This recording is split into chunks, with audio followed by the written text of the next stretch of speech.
I'm going to share with you 5 conditions. If you're able to overcome them, then guess what? You can commit whatever sin you want. Nothing will harm you.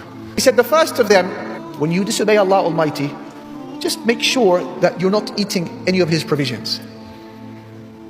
The man said, Subhanallah, how can I not eat from the provisions that belong to Allah whilst all of the rizq, the provisions of life belong to Him? He said, my brother, does it make sense to you to eat from the rizq of Allah, His provisions, and then disobey Him using that provision, the energy He gave you? He said, no, of course not. Please present me the second. If you want to disobey Allah Almighty, just make sure that you don't live on His land. He said, this is more difficult than the first.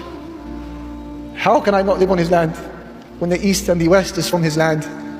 He said, brother, does it make sense that you eat from His provisions?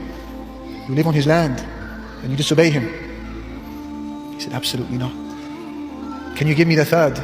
When you want to disobey your Lord, at least find a corner on the planet where He can't see you and disobey Him there. He said, how can I do that? وَهُوَ مُطَّلِعٌ عَلَى السَّرَائِرِ, whilst He reads my very thoughts. I can't do that.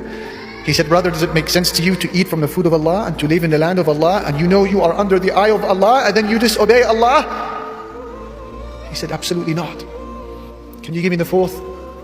He said, the fourth is that when the angel of death finally comes to claim your soul, say to him, don't take my soul, give me just a moment to apologize to Allah. He said, you and I know that He will not accept that from me. He said, فَكَيْفَ تَرْجُ الْخَلَاصِ, so how can you hope for any security? He said, brother, give me the fifth. He said to him, on the day of judgment, when the gatekeepers of hell come to you from the masses to take you to hell, don't go with them. He said, you know that they will not accept this from me. He said, فَكَيْفَ تَرْجُ النَّجَاةِ, so how can you hope for any safety after this?